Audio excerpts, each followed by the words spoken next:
कक्षा 6 के विद्यार्थियों को ऑनलाइन क्लास में स्वागत है।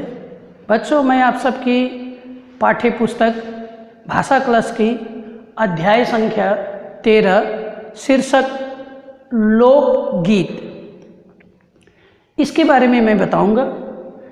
इसकी कुछ मुख्य बिंदु आप श्यामपट्ट पे देख रहे हैं। लोकगीत की विशेषता, लोकगीत लोच, ताजगी, लोकप्रियता में शास्त्रीय संगीत से भिन्न होते हैं। अब क्या कहा जाता है कि एक होता है शास्त्रीय संगीत, शास्त्रीय गीत, और दूसरी होती है लोकगीत। शास्त्रीय संगीत के लिए हमें अभ्यास करना पड़ता है, पर लोकगीत के लिए किसी प्रकार के अभ्यास की आवश्यकता नहीं पड़ती। लोकगीत साधारण ढोलक, छाछ, करताल जैसे वाजों से भी बनाई जा सकती है, गाई जा सकती है, या उसमें ध्वनि दी जा सकती है। दूसरी बात आते हैं, लोकगीतों के कई प्रकार हैं, पर इनका एक प्रकार जो है वो बड़ा ही प्रभावपूर्ण है, ओजस्वी है, सजीव है, जीवित है, और वह है आदिवासियों का संगीत। आदिवासियों का संगीत जो दल बनाकर गाई जाती है, जिसमें 20-20, 30-30 स्त्रियां, पुरुष मिलकर ये गीत गाते हैं या बनाते हैं। तीसरी बिंदु देखेंगे, लोकगीत कई नामों से जाना जाता है। भिन्न भिन्न क्षेत्रों के अपने अपने लोकगीत होते हैं, जैसे चैता, कजरी, बारहमासा। ये उत्तर प्रदेश में गाए जाने वाले लोकगीत हैं।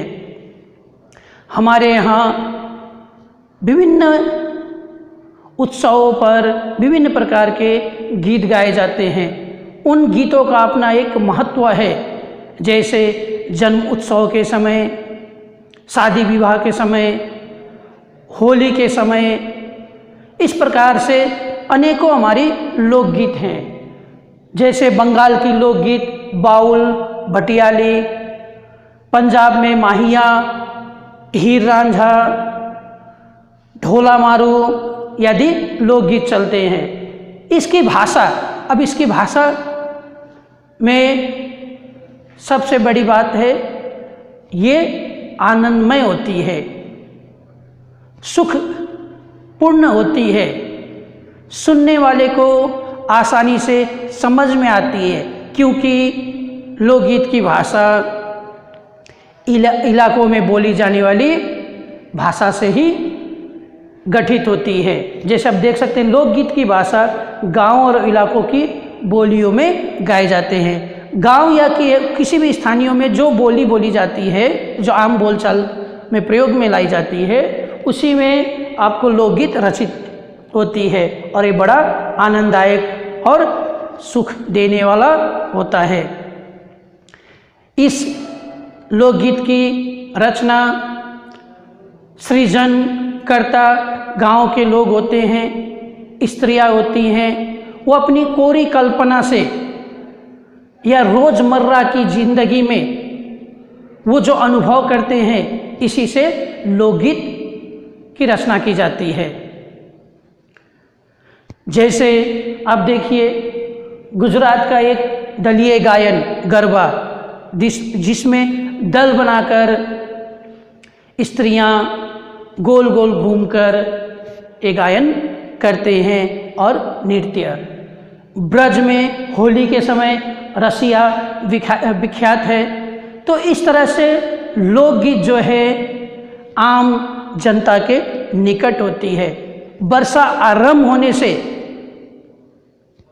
उसके अंत होने तक किसी भी फसल से ही जुड़ा ही क्यों ना हो, हर विषय पर कुछ ना कुछ हमारे गांव की स्त्रियां लोकगीत गाते हैं, लोकगीत की रचना करते हैं। तो बच्चों, आप सब इस पाठ्य पुस्तक को पुनः